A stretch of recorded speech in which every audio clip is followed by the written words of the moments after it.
Tom from the next featured guest now, and we are talking about ordnance surveying, which is map reading, geographical skills in this day and age. I have my special guest. We have adventurer Sean Conway. Welcome to the show.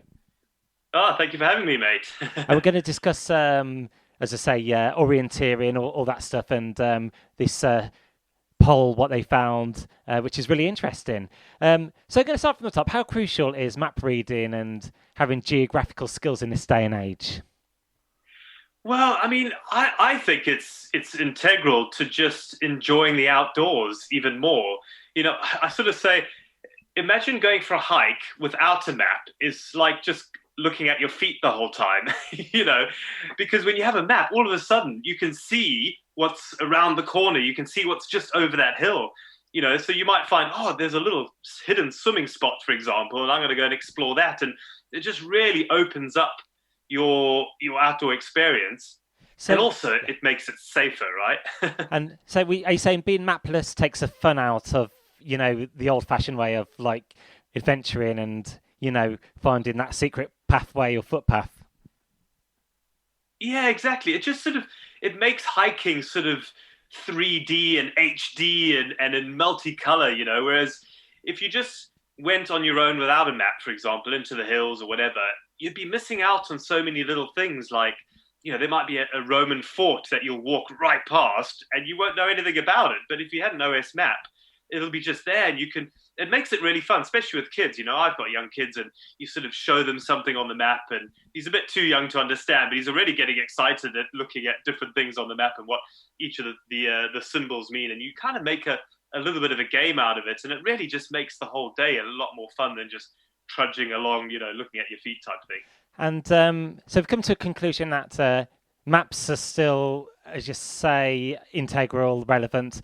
Interesting statistic here, 71% polled agreed that map reading was a key skill as well. Oh, absolutely, yeah, which is really, I'm so glad because, sort of 10 years ago, you probably asked loads of people if they could read a map and they sort of said, no, well, actually I have no use for maps, really. Whereas now people are so used to going on their phones and looking at a map. So when it becomes to, those skills are really transferable when you look at the Ordnance Survey app, for example, which is, it's a map and people understand, oh, right, well, I'm walking this way and this is where the dot is. And then when they open a paper map, you find they pick it up pretty quickly, which is really positive, because there was a worry that map reading was maybe becoming a bit outdated, but it turns out it's not. In fact, more people are using maps than ever now, which is fantastic. And one thing I know about certain apps, geographical maps in general, they miss out a lot of these public walkways, where if you want to venture into that forest.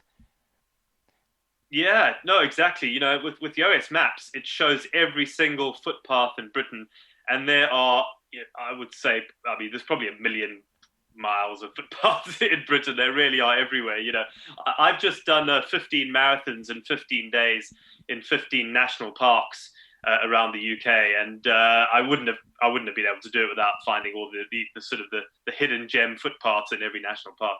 That's good to know. And one disadvantage about using the your mobile phone apps on the maps, the map apps, if you're adventuring, do you find the GPS loses signal? So it's always good to have the backup as well in your back pocket as well. Best of both worlds. 100%. You should always have a paper map as a backup in situations where you think you might get lost. Of course, there's loads of places where there's going to be other people on the trails with you, and the app is actually amazing. And truthfully, I've never been let down by the actual app itself. My phone has let me down because it's run out of battery or got cold or I've dropped it in a stream by mistake. So that's always bad. And so, yeah, but you know what? The thing about paper maps is they become their own little thing, because I draw on them and I write on them and I'll find something interesting and I'll draw a little note. And, 5 years later, I'll go back to that map and I'll be like, oh, yeah, remember this time I spilt butter in the bottom of my rucksack and it melted. And, it just brings back so many memories having an actual paper map. So I'm a big fan, And compassing as well. How hard is it to use a compass? Some people can be a bit none the wiser on using a compass, but are the older generation more confident than the young ones, or is it an equal balance on compassing? I think it's sort of balancing out at the moment, which is again is great news because so many people are used to using their phones and they're getting a little bit more of an understanding of where north is, where south is, and that sort of thing. But which is why, obviously, as you know, there are people who are still need a little bit of learning and a little bit of help, which is why Ordnance Survey are doing Map Reading Week this week, which is to encourage people who don't know a lot or just need to brush up on their skills to go out and actively try and learn one or two things. So, find a friend or an uncle or a neighbor or someone who knows how to read a map and just sit down. Because actually, when you look at it first, a map can be quite daunting, really. It's just got lines everywhere and you don't really know what anything means. But once you just have a compass and a map and you find where north is, all of a sudden those little lines on the map means a hill, and you can see the hill in front of you. It's like, and then all of a sudden it clicks. It really does happen quite quickly. So, we are urging everyone to get out there and try and learn how to read a map this week. And I know some people like to do adventures solo, but it's always good to have a bit of backup with your friends and family, a bit of moral support as well. Oh, exactly. The outdoors is for sharing. The outdoors is where people go out to feel alive. I always feel alive outside when I get outside, and it really is important. And especially now with lockdown and restrictions, people are going to be exploring closer to home more than they ever have before, and having a map really just makes that experience a whole lot better. I've got lots of stats here, but I've just cherry-picked the ones which I thought could stand out the most. Interesting stat, a third of 45 to 54-year-olds have never used a physical map before. Yeah, which is, that's actually not too bad, I think. It means 2/3 have actually used a map. And a third's not too bad, but it's still, it'd be nice if it was 100%, wouldn't it? Because it's just such a great skill to learn and just something to have. And also, it's not that difficult to learn. Really, it isn't. You could spend an hour with someone, really, and probably give them enough skills to then, for them to carry on and learn the basics. What does a road look like? What is a river? What is a hill? What is a cliff? What is the sign for a pub? That's always a good one. Oh, yes. I know you mentioned signs there. It just brings me to my next question. As a child, I was always interested in like the symbols, the map symbols, especially like the knife and fork, the cafes. And we're seeing more new symbols coming through, phone charging points. That's quite crucial as well, isn't it? You don't want a dead battery. Cash points as well. 5G hotspots as well. Yeah, there's so much. Ordnance Survey do, I think, about 10,000 changes a day to their maps, which is just amazing, and people are wanting to know where they can charge their phone, charge their car nowadays. Public toilets is quite a good one.